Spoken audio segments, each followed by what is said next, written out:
Hello दोस्तों, स्वागत है आपका हमारी ऑनलाइन क्लास में। दोस्तों, आज की क्लास का हमारा लक्ष्य है एलटी 2015, 18 और 21 में व्यक्तित्व से संबंधित जितने भी प्रश्नोत्तरी हैं उस सभी को कवर करना और ये बताना कि उनका सोर्स कहाँ है, कहाँ से पूछे जा रहे हैं और हमारा नोट्स आपकी किस तरीके से हेल्प करेगा।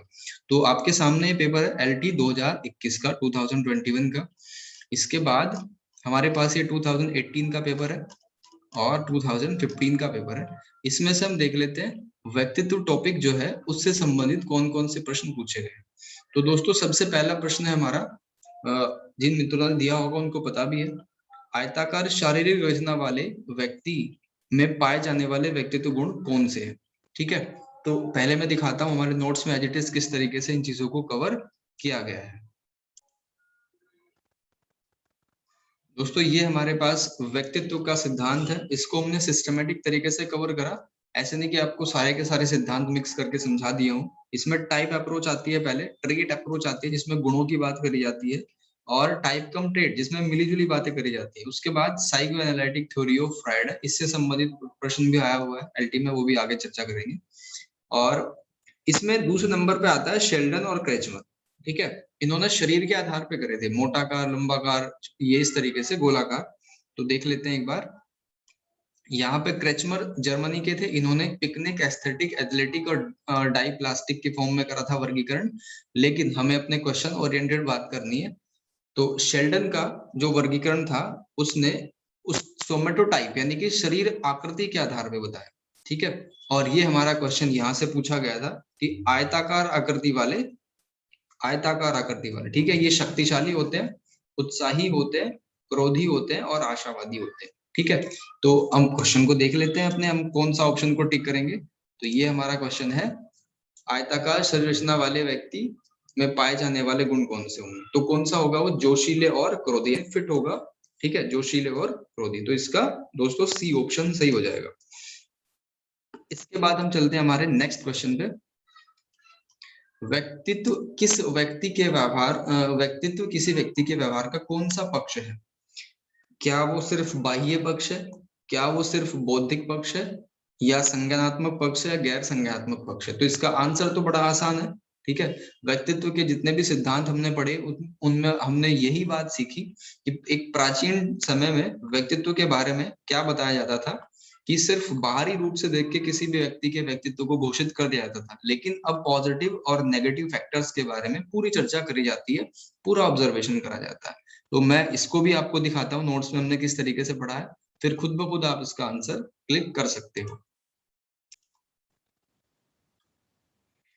तो यहाँ से देख के आप पूरा आइडिया लगा सकते हो दोस्तों। व्यक्तित्व, सबसे पहले इसका वर्ड मतलब क्या होता है, एटमोलॉजिकल मीनिंग मुखौटा होता है। ठीक है, और ये शब्द कहाँ से आया, ये ग्रीक भाषा का शब्द है।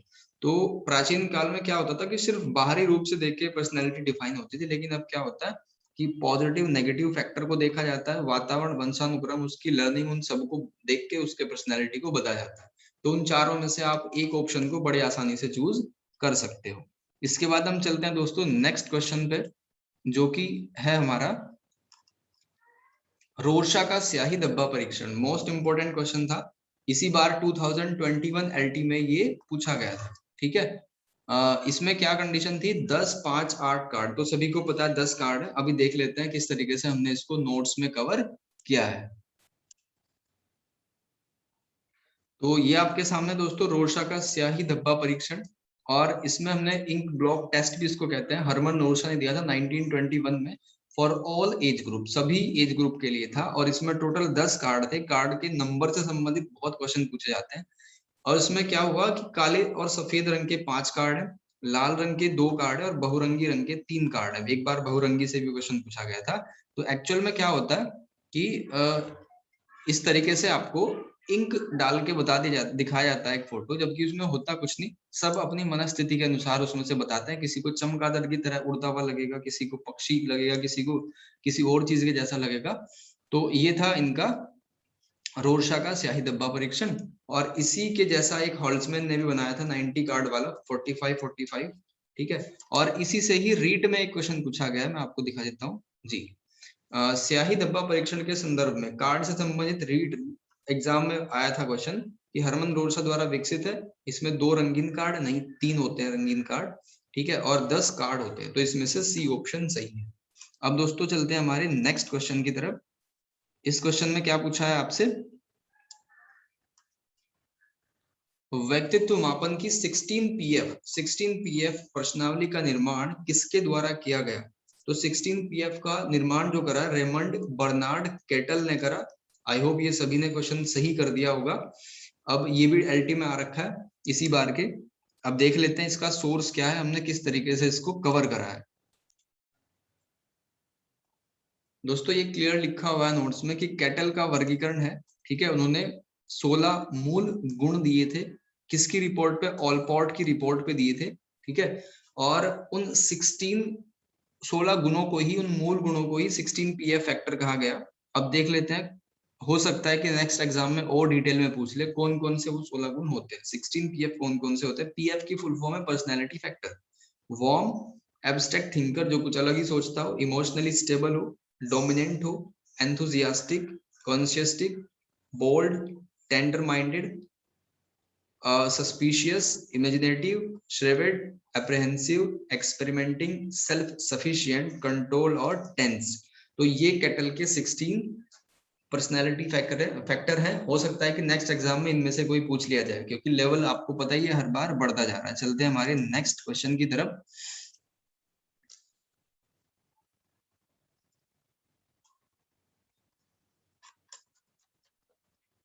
एक मिनट दोस्तों, इसको थोड़ा सा स्क्रॉल करना पड़ेगा। ये हो गया हमारा 16 पीएफ जी। व्यक्तित्व के संबंधित ऑलपोर्ट द्वारा दिए गए परिभाषा से पूर्व, ऑलपोर्ट की जो परिभाषा थी, कुछ 5-7 परिभाषा है व्यक्तित्व से संबंधित जो आपको याद रखनी है, हर एक एग्जाम में पूछी जाती है। और उससे पहले यानी कि वो कौन सी वाली परिभाषा थी, कौन से नंबर की थी, तो वो दोस्तों आपके 50वें नंबर की परिभाषा थी ऑलपोर्ट की। उससे पहले 49 दी जा चुकी थी। तो एक बार मैं परिभाषाओं से संबंधित नोट्स का आपको एक बार दिखा देता हूँ। तो इस तरीके से कुछ परिभाषाओं के बारे में जानकारी है कि व्यक्तित्व वह है जिसके द्वारा हम भविष्यवाणी कर सकते हैं कि कोई व्यक्ति किस परिस्थिति में क्या करेगा। ये केटल ने दी थी। व्यक्तित्व वह सब है जो हम कर सकते हैं, वॉटसन ने। फिर गिलफोर्ड का मैंने बताया था कि स्टार्टिंग के वर्ण को कनेक्ट करके भी व्यक्तित्व गुणों का संबंधित रूप किसने दिया, गिलफोर्ड ने दिया। और व्यक्तित्व व्यक्ति के व्यवहारिक, तो यहाँ से वुडवर्थ का याद कर सकते हो। फिर वैलेंटाइन का हो जाएगा, फिर डेशील का हो जाएगा, चित्र से डेशील याद कर सकते हो, ठीक है, शिलाओं पे लिखे हुए चित्र। और फिर 1956 से पूर्व व्यक्तित्व की 49 परिभाषा, और टीटी में भी यहाँ से क्वेश्चन आ रखा है, ठीक है, अलग अलग विद्वानों ने दी थी। उसके बाद 50वें नंबर पे आए थे ऑलपोर्ट, जिन्होंने 1956 में ये अपनी सबसे प्रसिद्ध और सबसे बढ़िया परिभाषा इनकी यही है कि व्यक्तित्व व्यक्ति के अंदर उन मनोदैही गुणों का गत्यात्मक संगठन है जो वातावरण के साथ एक अनूठा समायोजन स्थापित करता हो। और 1961 में दोस्तों इस लाइन को चेंज करके क्या कर दिया था कि व्यक्तित्व व्यक्ति के अंदर उन मनोदैहिक गुणों का एक गत्यात्मक संगठन है जो विशिष्ट व्यवहार एवं विचार समायोजन स्थापित करता हो, ठीक है, विचारों में समायोजन स्थापित करता हो। तो कब संशोधन हुआ, 1961 में हुआ। तो डिटेल में अगर याद करेंगे, हम डिटेल में अगर चीजों को पढ़ेंगे तो क्वेश्चन में कोई दिक्कत नहीं आएगी। इसके बाद आगे बढ़ते हैं। निम्नलिखित में से कौन सा कथन सही है। व्यक्तित्व क्या सिर्फ मानसिक वाला ही फैक्टर है, क्या सिर्फ शरीर को देख के बता सकते हैं, तो पहले भी बता देते हैं ना हम। अब तो हर एक चीज पर चर्चा करते हैं, तो हम इसमें ये कह सकते हैं कि वो न तो पूर्णतः मानसिक है और न ही पूर्णतः शारीरिक है। अगर इसकी जगह ये होता कि व्यक्तित्व शारीरिक, मानसिक और बौद्धिक है, तो हम तब उस पर क्लिक करते हैं। नेक्स्ट क्वेश्चन को देख लेते हैं। व्यक्तित्व का अध्ययन करने वाला सबसे पहला उपागम कौन सा है। तो सबसे पहला उपागम दोस्तों व्यक्तित्व को अध्ययन करने वाला है मनोविश्लेषणात्मक उपागम। और इसी से संबंधित एक सिद्धांत आता है फ्रायड का, मनोविश्लेषणात्मक या साइको एनालिटिक थ्योरी फ्रायड की। तो अगर आपने थ्योरी को सिस्टमेटिक तरीके से पढ़ा है 4 भागों में बांट के, तो इजीली आपको ये क्वेश्चन में कोई दिक्कत नहीं आएगी। एक बार मैं फ्रायड का भी आपको दिखा देता हूँ। देखिए दोस्तों, इस तरीके से है कि मनोविश्लेषणवाद किसने दिया था, वियना ऑस्ट्रिया के थे सिगमंड फ्रायड। और इनके बारे में पूरी स्टोरी ये है कि ये अपने पिता के तीसरी पत्नी के पुत्र थे, और इनकी माता और इनके बड़े भाइयों में कुछ यौन हिंसा रही थी, ठीक है, जिसका एक इन्होंने यौन से संबंधित ही एक वर्ड दिया है, लिबिडो, ठीक है, यौन ऊर्जा से संबंधित, तो ये भी बड़ा फेमस है लिबिडो। तो अपने जीवन में जितनी भी इनके घटनाएं घटी उन सभी से संबंधित उसने अपनी साइको एनालिटिक थ्योरी दी, जिसको इस तरीके से आगे समझा जा सकता है कि एक बार की घटना है कि उसकी सिस्टर वायलिन बजा रही थी और फ्रायड बैठ के पढ़ रहा था। तो उसने अपनी माँ को बोला कि माँ मैं डिस्टर्ब हो रहा हूँ, तो माता उसके बड़ी क्लोज थी, उसने उसका वायलिन ही बंद करा दिया था। ठीक है, तो इन सभी चीजों को उसने ऑब्जर्व करा और अपने साइको एनालिटिक थ्योरी में दिया। ठीक है, तो व्यक्तित्व को पढ़ने का सबसे पहला उपागम हमारा यही है, मनोविश्लेषणात्मक थ्योरी। आगे चेतना के स्तर के बारे में भी उसने बताया, अचेतन मन, पूर्व चेतन मन, चेतन मन, ये सारी चीजें क्या होती है।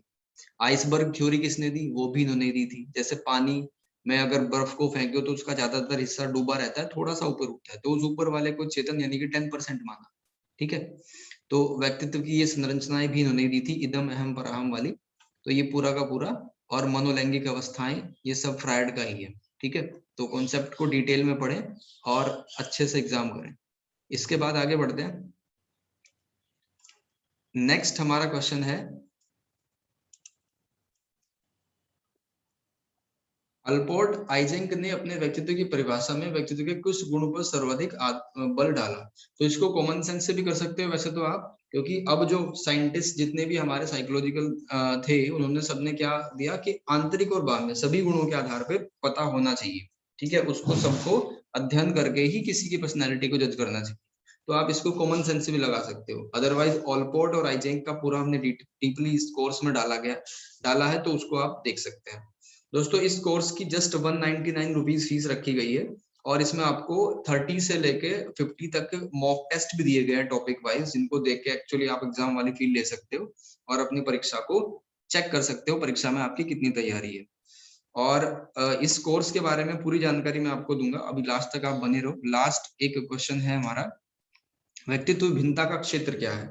तो सामाजिक, सांवेगिक, मानसिक, इन किसी के बिना व्यक्तित्व की पर्सनैलिटी डिफरेंस हम नहीं पढ़ सकते।